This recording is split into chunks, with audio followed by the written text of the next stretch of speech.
When you come to the scriptures in the English language, the one thing we do not lack is translations. I have not done an exhaustive study. I haven't even done a study on this, but the number of English translations is incredible. And every once in a while you stumble on one and go, okay, yeah, I heard of this or I'm aware of it. But we're not familiar with it in the sense that it's not in our world. So in this next section, I'm going to read from the Douay-Rheims 1899 American edition. Douay, well, that identifies it as a Catholic scripture. Remember that the Catholics versus the Protestants in the post-Reformation era, and one of the ways you can control the Protestants is by controlling the scripture you translate. So in the English language, you want one that reflects your traditions, your views. This is from Matthew chapter 27, verse 33, the Douay-Rheims 1899 American edition. And they came to the place that is called Golgotha, which is the place of Calvary. And they gave him wine to drink mingled with gall. And when he had tasted, he would not drink. And after they had crucified him, they divided his garments, casting lots, that it might be fulfilled, which was spoken by the prophet, saying, they divided my garments among them, and upon my vesture they cast lots. And they sat and watched him, and they put over his head his cause written, this is Jesus, the King of the Jews.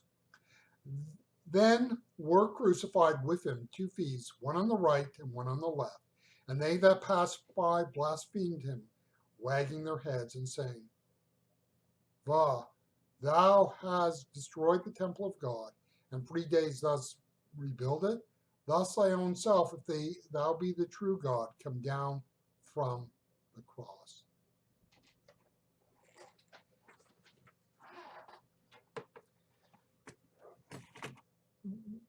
When we look at English translations, obviously when you pick up a translation, it's going to reflect certain beliefs, perspectives. That's not a problem.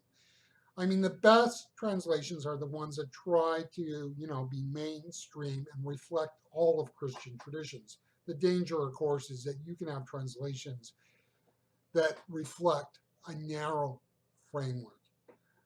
The ultimate test, though, is not the English, it is the underlying Greek text. And when you study Matthew's Gospel, as in my case, I'm looking at the Greek text. But I find the various translations are helpful because they show different ways to approach the text, translate the text, and at times provide renderings that are unique and really capture the mood of the scripture. When Christians look back at the crucifixion of Jesus, we do so knowing the magnitude of the event that transpired that day. It is obvious for us that something important happened. The word I use of that day, though, is banal. When we look back at that, we see that as something significant and important. But for those people who walked through that day, how different was it? In other words, for those that were there, I'm not including Jesus' followers, obviously. It was a common and ordinary event. That's what we have to understand. And I know that without meaning to, these Jesus movies kind of destroy the commonality of that day, the fact that it was banal. It was just something that happens with regularity. The Roman soldiers had done crucifixion so often, it probably does not really register what they are doing. There is a lull in the action that allows for some gambling to see who gets what of the convict's clothing. The crowd is out there to express their derision to the condemned. Life is going on as it normally does. It was not unheard of to list on the top of the cross what the condemned were dying for. Apparently, it was not all that unusual. It was a way of expressing what was not tolerated by the Roman authorities. Again, think of crucifixion as a billboard, a very loud billboard that says, this empire is ruled by Rome. Cross them up at your own peril. It was a billboard, loud and graphic as to the rule, authority, power, and might of Rome. Pilate let the world know that on the cross of Jesus, that Jesus was the king of the Jews. Now, obviously, Pilate has kind of given it to the religious establishment, right? Because they don't see him as the king of the Jews, and Pilate doesn't even get the Jews. So this is his last chance after he's been outsmarted and outwitted by Caiaphas and his henchmen to kind of give it to him, you know. The world, this would not have gone over very well with the religious establishment. The great irony in all of this is that it's the pagan Roman ruler who knows that Jesus, who Jesus was, and not the religious establishment. It can be amazing at times how those who have no use for the faith can become experts on how the faith works. Jesus is dying. People are crying out to him what he said. Jesus was accused of saying that he would destroy the temple and that he would rebuild it. People are taunting him to come down from the cross if he was really who he claimed to be.